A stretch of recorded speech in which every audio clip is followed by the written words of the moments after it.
Kanalımdan ve mutfağımdan herkese merhabalar. Daha önce hiç bu kadar lezzetli lahana sarması yemediniz. Kıymalı, üzeri kaymaklı, fırında pişen, börek lezzetinde şahane bir lahana sarması tarifi. Tam misafirlere layık, tek başına öğün olabilecek nefis bir sarma tarifidir. 2 su bardağı yıkanmış, suda beklemiş pirincimiz uygun bir kaba alınır. Üzerine yarım su bardağı bulgur eklenir. 500 gram dana kıyması, 2 adet yemeklik doğranmış kuru soğan, 1 bağ ince doğranmış maydanoz eklenir.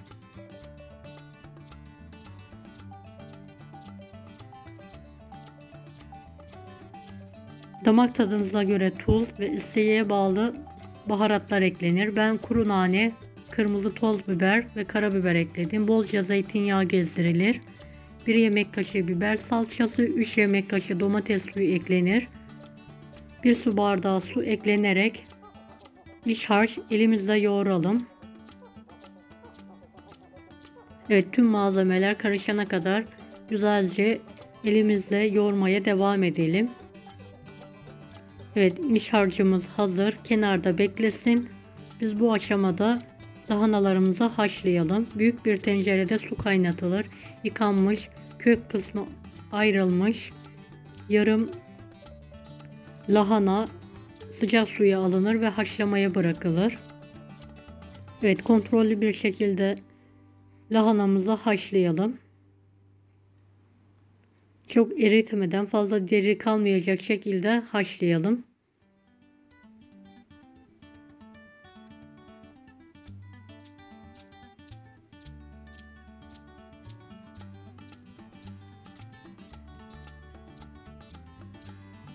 Evet, haşladığımız lahanalar sudan alınır.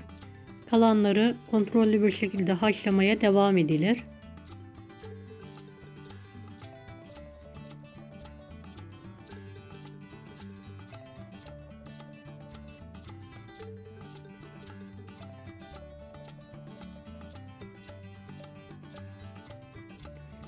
Evet, haşlanan lahana yapraklarının damar kısımlarını keserek alalım. Damar kısımlarını tepsinin altına yerleştirelim, atmayalım. Evet, tüm lahana yapraklarının damar kısımlarını keserek alıyorum gördüğünüz gibi.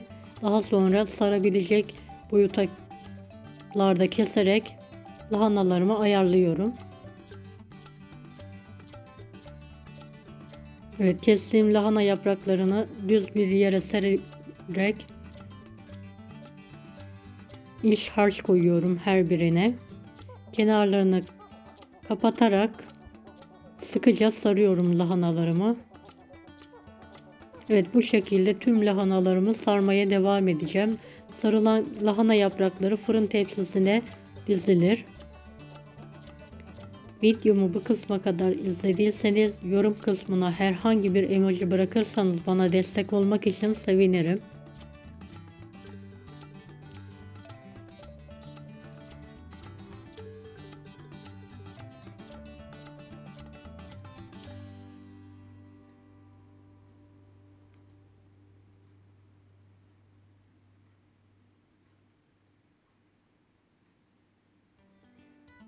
Evet, kalan son lahana yapraklarımı da sarıyorum.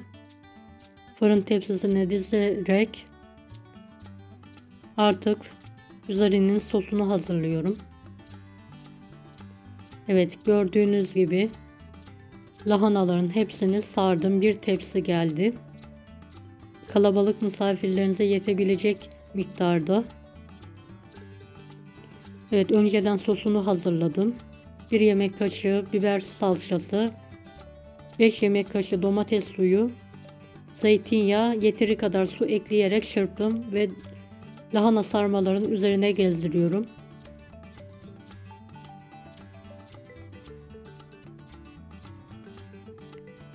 Evet, üzerini geçecek kadar su ekliyorum tekrardan.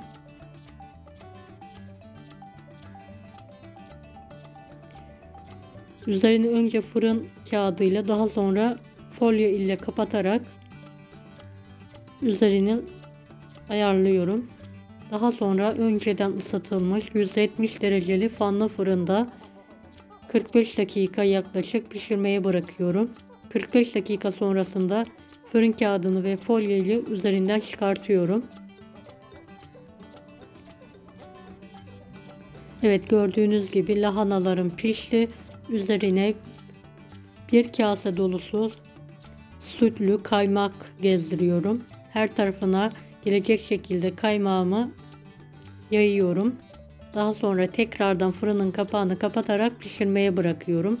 Üzeri kızarana kadar.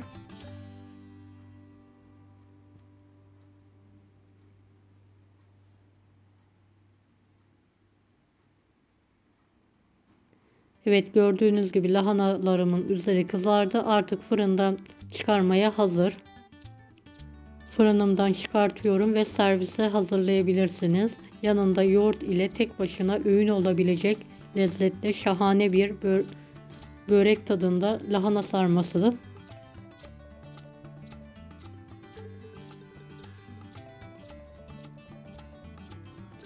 Deneyecek olanlara şimdiden kolaylıklar dilerim. Kanalıma ücretsiz abone olmayı unutmayın.